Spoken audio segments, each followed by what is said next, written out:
Les enfants en contexte extérieur et en contexte naturel passent beaucoup plus de temps quand ils sont en jeu libre, en activité physique d'intensité modérée à élevée, que quand ils sont dans un environnement beaucoup plus encadré. L'extérieur va aussi amener les enfants à vouloir relever des défis, donc à entreprendre des activités par eux-mêmes, et aussi à sauter, à courir, à ramper. Si on n'a pas cette capacité-là motrice, ça va limiter plus tard différentes actions motrices. C'est-à-dire que si on veut que l'enfant fasse certaines activités physiques, comme des sports où le geste est plus spécialisé, on parle du tennis par exemple, où il faut avoir un bon geste du bras, un bon maintien postural, ça nécessite des habiletés motrices fondamentales. On sait que l'environnement extérieur aussi a un effet sur le cerveau, sur le fonctionnement du cerveau.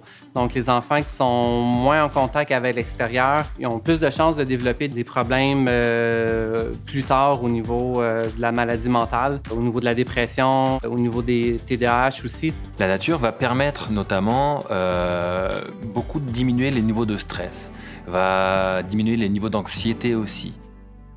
En ville, c'est tout à fait possible d'avoir accès à un milieu naturel. On parle de boisés qui existent en ville, des parcs, même dans le milieu un peu plus urbain où il y a beaucoup de béton, mais le jeu extérieur, le jeu libre à l'extérieur est tout à fait possible et va avoir des bienfaits aussi.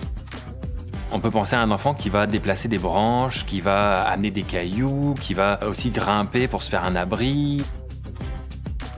Si on prend l'exemple entre un module de jeu et un environnement plus naturel, le module de jeu, par exemple, les barreaux sont à la même distance, ils font la même taille. Tandis que si on se met à grimper sur un arbre, il faut s'adapter en fonction des différentes tailles de branches, de leur grosseur.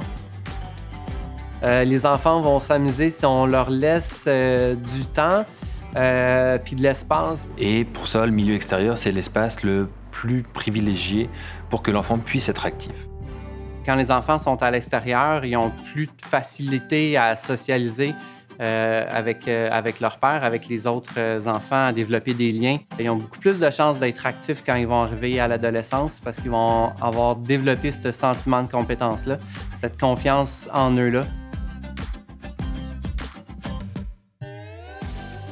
Donc de montrer que c'est pas dangereux, qu'on peut avoir beaucoup de plaisir aussi en manipulant, en touchant, en explorant. Puis d'accepter aussi que des fois nos enfants ils reviennent à la maison avec un genou écorché ou un bleu sur le coude, que ça fait partie de la vie.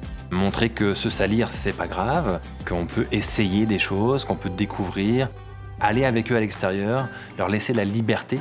Souvent, on est trop interventionniste. Souvent, on va être au-devant d'eux pour leur trouver des choses à faire. Puis on oublie que l'ennui est un élément hyper important du développement global des enfants.